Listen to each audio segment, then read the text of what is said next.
Kobis Cina yang kita percaya sebagai hasil tempatan dan dibeli dengan yakin, sebenarnya mungkin adalah kobis yang tidak sesuai untuk dibuat kimchi atau jeruk yang telah merentasi lautan selama berbulan-bulan.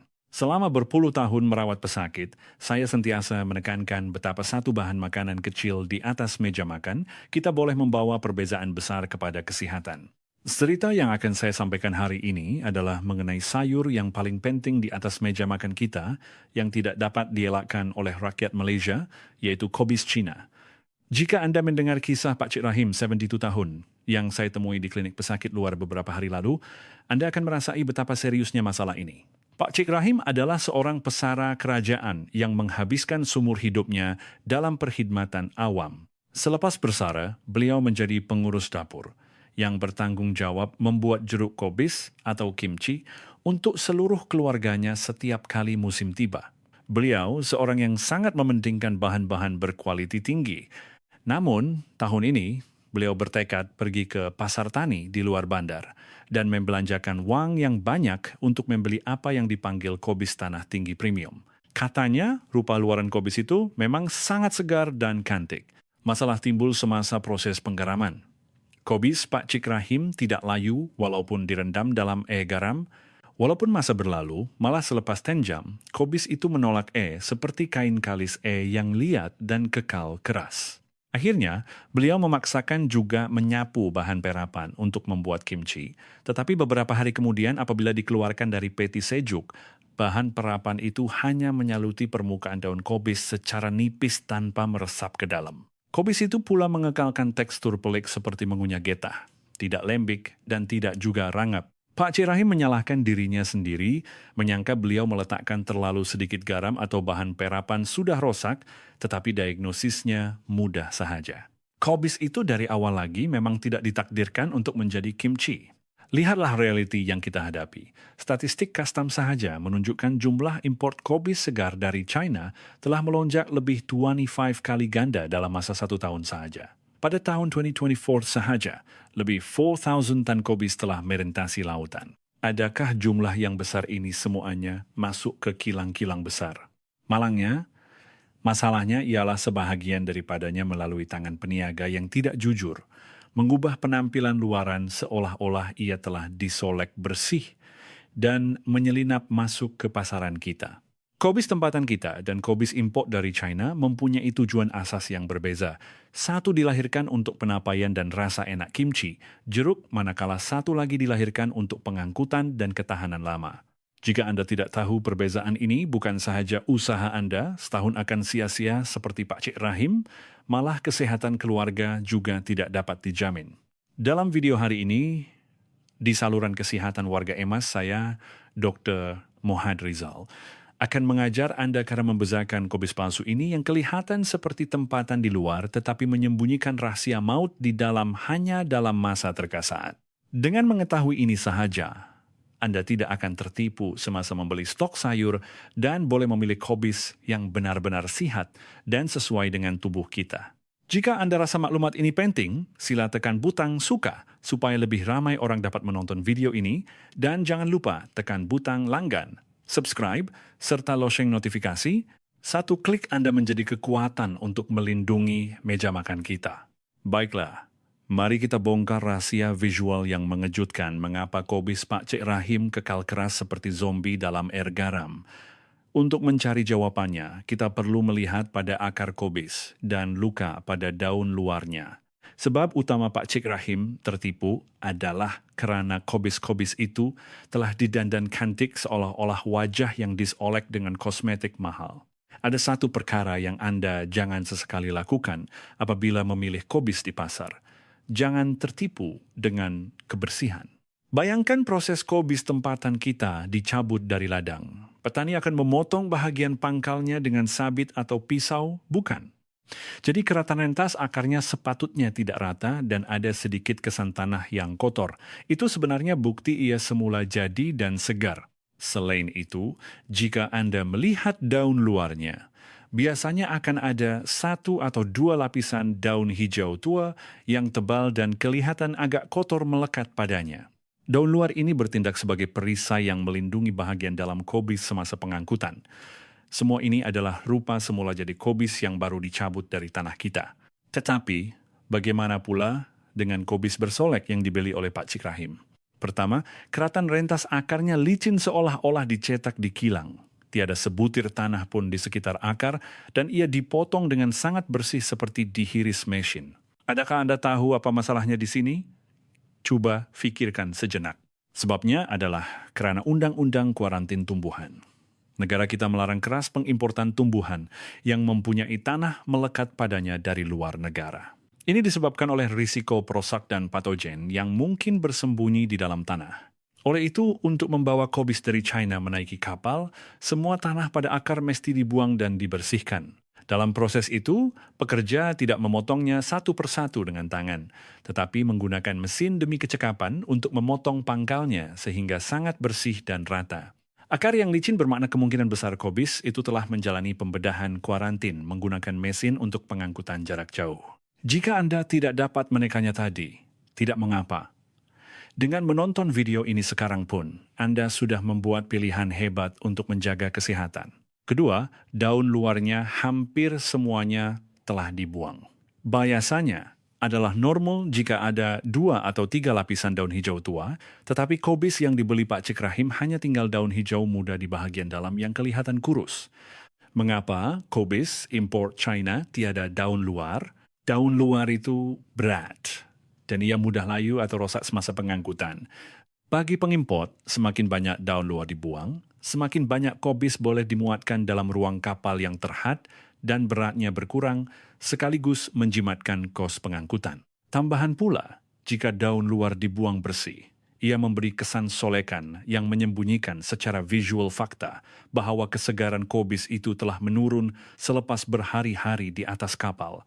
Jadi, kobis yang kita lihat di pasar tanpa sehelai daun luar dan menampakkan bahagian dalam kuning muda, dengan jelas bukanlah kobis yang kantik, tetapi kobis yang perlu dicurigai. Ketiga, bentuk keseluruhan kobis juga berbeza.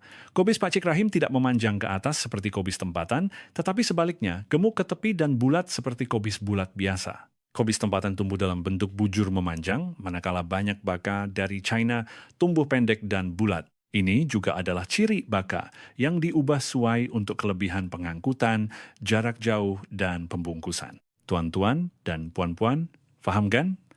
Inilah sebabnya mengapa Anda tidak boleh hanya percaya pada tanda harga atau label asal-usul semata-mata. Kobis tidak menipu.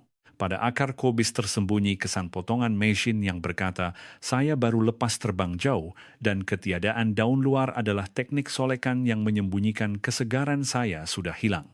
Menilai hanya dari luaran memang berisiko, tetapi 2 petunjuk visual ini, akar yang licin dan daun luar yang dibuang, adalah isyarat pertama yang paling kuat dan jelas untuk membezakan kobis import China. Dalam bahagian seterusnya, saya akan terangkan secara saintifik mengapa kobis ini sama sekali tidak boleh digunakan untuk membuat kimchi atau jeruk dengan membedah kebenaran di dalam sel kobis itu. Anda akan faham bahwa ini bukan sekadar soal rasa, tetapi soal kesehatan dan penapaian. Jika kandungan hari ini bermanfaat, harap Anda dapat kongsikan video ini kepada kenalan Anda untuk melindungi meja makan mereka juga. Sila tinggalkan komen 1 perkataan kongsi sebagai tanda sokongan antara kita. Tuan-tuan dan puan-puan, sekarang Anda mungkin sudah faham petunjuk visual mengapa kobis Pak Cik Rahim kekal keras seperti zombie dalam air garam dan mengapa daun luar serta akarnya didandan begitu bersih. Tetapi, ia tidak berakhir di situ. Ada masalah yang lebih asas, yaitu rahasia penapaian. Mengapa jika kita buat kimchi atau jeruk guna kobis impor China, kita tidak dapat rasa yang segar, kau, dan rangup seperti yang kita mahukan? Jawaban kepada soalan ini tersembunyi dalam perbezaan asas baka kobis itu sendiri, yaitu struktur tisu selnya. Saya berikan analogi mudah. Kobis tempatan kita ibarat kain sutera berkualiti tinggi, nipis, lembut, tetapi ada ruang yang sesuai antara tisu untuk pengudaraan yang baik dan menyerap kelembapan. Sebaliknya, kobis import China ibarat baju kerja nilon yang liat. Tisunya padat dan tebal, air susah meresap, dan ia tidak mudah koyak. Apakah kesan perbezaan ini apabila membuat kimchi? Pertama, perbezaan serat. Kobis import China telah diubah suai bakanya supaya mempunyai serat yang banyak dan lihat bagi mengelakkan ia mudah lembik atau rosak semasa pengangkutan jauh. Serat yang keras dan tebal ini menghalang tisu daripada runtuh walaupun direndam dalam air garam. Sama seperti baju nilon yang tidak mudah menjadi lembik walaupun basah, sebab itulah kobis Pak Cik Rahim kekal keras. Dan apabila disapu bahan perapan, rempah itu tidak dapat menembusi dinding sel yang keras itu untuk meresap ke dalam, sebaliknya hanya melekat di luar. Kedua, perbezaan kandungan nutrisi dan persekitaran penapaian. Kobis tempatan kita telah diubah suai selama beratus tahun untuk tujuan dibuat kimchi atau jeruk, yaitu untuk tujuan penapaian. Oleh itu, kobis tempatan kaya dengan komponen penting yang membantu penapaian. Salah satunya ialah komponen yang dipanggil glucosinolate. Namanya agak susah kan?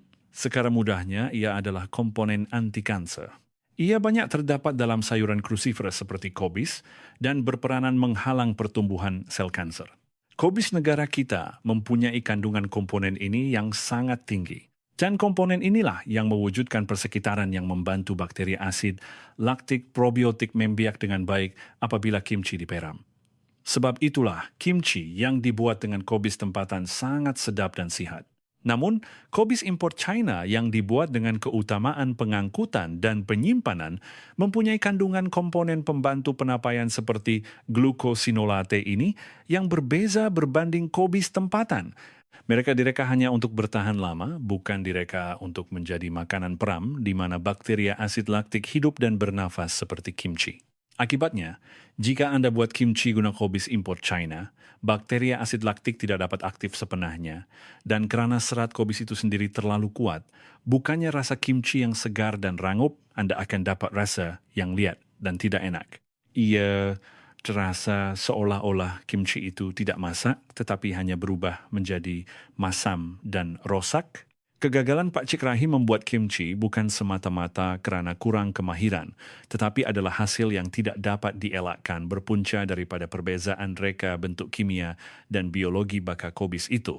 Beliau membeli hanya berdasarkan rupa luaran, dan akhirnya merosakkan proses utama, yaitu penapaian. Jadi, bagaimanakah kita boleh mengelak daripada tertipu dengan tipu daya mata ini dan memilih kobis sebenar yang menjaga kesehatan dan rasa makanan kita? Dalam bahagian seterusnya, saya akan berikan panduan tindakan yang sangat jelas yang boleh Anda gunakan serta-merta di pasar tanpa keliru. Jika Anda rasa kandungan video hari ini akan sangat membantu orang sekeliling Anda, sila tinggalkan komen satu perkataan harapan. Sokongan kecil Anda menjadi kekuatan besar untuk lebih ramai orang mendapat maklumat sehat. Tuan-tuan dan puan-puan, sekarang Anda sudah faham bahawa kobis import China bukan sahaja dari segi luaran, malah sehingga ke tisu sel di dalamnya adalah jauh berbeza daripada apa yang kita perlukan untuk kimchi. Maka, tinggal satu soalan paling penting. Apabila kita ke pasar, bagaimana kita nak kenal pasti kobis tempatan kita yang sebenar dengan mata sendiri tanpa hanya percaya kakap penjual atau label asal-usul? Supaya Pak Cik Rahim tidak gagal lagi pada musim membuat jeruk akan datang, saya akan kongsikan kaedah detektif trilangkah yang sangat mudah dan jelas yang telah saya ajarkan kepadanya. Anda boleh lupakan teori yang rumit. Hanya ingat dan amalkan 3 panduan tindakan ini. Pertama, periksa luka pada akar, angkat kobis dan terbalikkan untuk melihat bahagian pangkalnya. Lihat bahagian akar dengan teliti. Apa yang Anda perlu kari ialah tanah dan keratan yang kasar. Kobis tempatan yang sebenar, keratan rentas akarnya tidak rata dan ada kesan tanah kotor, itu adalah normal. Anda sepatutnya dapat rasakan tekstur kasar hasil tetakan sabit petani di ladang. Akarnya biasanya kecil dan nipis dalam lingkungan 3 cm. Kobis yang mencurigakan pula akarnya terlalu bersih dan keratan rentasnya licin dan rata seolah-olah dipotong di kilang. Jika tiada langsung tanah melekat dan akarnya tebal melebihi 4 cm, kemungkinan besar ia adalah kobis import China yang telah didandan dengan mesin untuk pengangkutan jauh. Jangan takut dengan pandangan penjual. Ini bahan makanan yang kita beli dengan duit kita. Periksa akar dengan yakin, dan jika ada tanah melekat, belilah dengan hati yang lega. Kedua, bandingkan warna daun luar dan daun dalam. Warna daun luar dan dalam adalah petunjuk penting yang memberitahu kesegaran kobis dan dari negara mana bakanya berasal. Kobis tempatan kita yang sebenar mestilah mempunyai 2 atau 3 lapisan daun luar berwarna hijau tua yang masih melekat. Selak sedikit daun luar ini dan intip ke dalamnya, daun dalamnya mestilah berwarna kuning pekat dan terang seolah-olah warna anak ayam. Kobis kita mendapat cahaya matahari yang cukup semasa membesar, jadi daun dalamnya berwarna kuning pekat. Kobis yang mencurigakan pula daun luarnya hampir habis dibuang, hanya nampak daun hijau muda. Apabila diintip ke dalam, warnanya kuning pudar atau krim, malah ada yang hampir putih. Anda perlu berhati-hati. Ini karena daun luarnya telah dibuang untuk jimat kos pengangkutan atau baka itu sendiri adalah kobis untuk penyimpanan yang kurang warna kuningnya.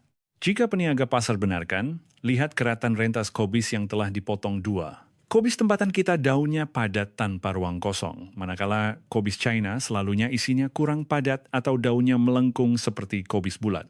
Ketiga, semak semula papan tanda asal-usul. Tuan-tuan dan puan-puan, jangan terus lega hanya melihat papan tanda besar bertulis kobis tempatan atau sayur kampung di depan kedai. Anda perlu menyiasat lebih dalam. Pastikan nama kawasan yang spesifik. Cari nama tempat seperti Cameron Highlands, Kundasang, atau lokasi pertanian tempatan yang lain, walaupun ditulis dengan huruf kecil. Peniaga yang menipu asal, usul biasanya hanya guna perkataan samar seperti tempatan tanpa menyatakan nama kawasan. Sebaliknya, petani atau peniaga jujur akan dengan bangga menyatakan lokasi ladang untuk menonjolkan kualiti kobis mereka. Di sini saya beri satu lagi tip tambahan. Semasa membeli kobis, sentuh dengan tangan. Kobis tempatan daunnya lembut, mudah melentur, dan terasa berair, tetapi kobis China tebal dan kaku, dan jika ditekan kuat rasa macam nak patah tup kerana keras. Selepas Pak Cik Rahim belajar 3 cara ini, keyakinannya pulih sepenahnya. Sekarang bila ke pasar, daripada hanya tengok luaran dan tanya, ini tempatan ke? Beliau menjadi detektif yang senyap-senyap membalikkan kobis untuk periksa akar dan membandingkan warna daun dalam. Baiklah. Sekarang Anda sudah berjaya memilih kobis dan membawanya pulang ke rumah. Tetapi ia belum berakhir. Tinggal langkah terakhir yang paling penting, yaitu cara mencucinya dengan selamat tanpa risau sisa racun perosak. Dalam bahagian seterusnya, saya akan ceritakan rahasia terakhir, yaitu kaedah mencuci selamat dan kisah kejayaan akhir Pak Cik Rahim yang berjaya menghadiahkan kimchi terbaik untuk keluarganya setelah menyempurnakan semua proses ini. Jika Anda berazam untuk mempraktikkan kaedah Detektif 3, langkah ini hari ini juga, sila tinggalkan komen nomor 1 sebagai janji Anda dengan saya. Tindakan Andalah yang paling penting. Tuan-tuan dan puan-puan, melalui kisah Pak Cik Rahim, yang berusia 72 tahun ini, kita telah mengetahui betapa banyaknya rahsia yang tersembunyi pada kobis yang naik ke meja makan kita. Pak Cik Rahim pada mulanya sangat terkesan dan egonya terkalar akibat kegagalan membuat kimchi, tetapi melalui kaedah pengenalan mudah dan rahasia cucian terakhir yang saya ajarkan, akhirnya beliau berjaya dalam percobaan semula. Sekarang saya akan rumuskan bagaimana Pak Cik Rahim menyempurnakan proses tersebut dan bagaimana Anda patut aplikasikan apa yang dipelajari hari ini dalam kehidupan Anda. Rahsia terakhir kejayaan Pak Cik Rahim membuat kimchi yang sedap adalah cara mencuci yang betul. Ramai orang fikir elok letak cuka atau garam semasa basuh kobis, tetapi kaedah paling berkesan adalah kaedah rendaman air. Kaedah ini tidak memerlukan bahan istimewa. Isikan air secukupnya dalam besen besar atau singki. Masukkan kobis sebiji atau yang telah dibelah 2 supaya tenggelam sepenahnya dalam air dan biarkan begitu sahaja selama 1 minute. Selepas 1 minute, gongkang kobis dengan lembut di dalam air untuk mencucinya. Buang air itu, isikan air bersih semula dan ulang proses ini sebanyak 3 kali. Pihak berkuasa keselamatan makanan pun secara rasmi menyatakan bahwa kaedah rendaman air ini sahaja sudah mampu membuang lebih 90% sisa racun perosak yang mungkin tertinggal pada permukaan kobis. Ia jauh lebih berkesan daripada menggunakan garam atau kuka, hanya dengan merendam dan membilas beberapa kali dalam air bersih yang banyak. Pak Cik Rahim mempraktikkan kesemua proses ini. Beliau ke pasar, memeriksa kelicinan akar, kewujudan daun luar, dan warna kuning daun dalam dengan teliti, lalu memilih kobis tempatan seperti dari Cameron Highlands. Dan di rumah, beliau mencuci kobis itu dengan kaedah rendaman air sebanyak 3 kali. Kimchi yang dibuat kali ini berbeza bermula dari proses menggaram lagi. Sebaik dimasukkan ke dalam air garam, daunnya melentur lembut dan layu, dan apabila disapu bahan perapan, rempah itu meresap jauh ke dalam seolah-olah pada kain sutera. Beberapa hari kemudian, cucu-cucu Pak Cik Rahim merasai kimchi itu dan memuji bertalu-talu, mengatakan rasa air tangan datuk mereka sudah kembali. Pak Cik Rahim menelepon saya dengan gembira, mengatakan beliau tidak sangka rasanya boleh jadi begitu berbeza hanya dengan melihat pada akar. Tuan-tuan dan puan-puan, maklumat yang saya berikan hari ini tidak susah. Ingat 3 perkara ini sahaja. Semasa memilih kobis, jangan tertipu dengan rupa luaran. Periksa keratan akar yang kasar dan kesan tanah. Akar yang licin adalah bukti penerbangan jarak jauh. Pastikan ada daun dalam yang kuning pekat dan daun luar hijau tua. Ini adalah tanda bakat tempatan kita yang optimum untuk penapaian. Selepas beli, amalkan kaedah rendaman air sebanyak 3 kali untuk makan dengan selamat tanpa risau sisa racun perosak. Hanya ingat 3 perkara ini. Mudah? Bukan? Kobis bukan sekadar sayur. Ia adalah bahan masakan berharga yang menjaga kesehatan bangsa kita. Memilih kobis yang baik bermakna menjaga kesehatan keluarga kita sepanjang tahun. Saya harap Anda amalkan panduan yang diberikan hari ini, supaya Anda juga boleh mendapatkan semula rasa dan kesehatan seperti Pak Cik Rahim. Saya benar-benar berharap video hari ini memberi manfaat besar kepada hidangan sihat Anda. Tolong sampaikan maklumat ini kepada orang-orang tersayang di sekeliling Anda, supaya semua orang boleh memilih kobis dengan rasa selamat. Sila tinggalkan komen 2 perkataan kesehatan, dan marilah kita saling memberi semangat untuk menutup hari ini. Saya akan kembali lagi dengan maklumat kesehatan yang memberi manfaat nyata kepada hidup Anda pada masa akan datang. Terima kasih.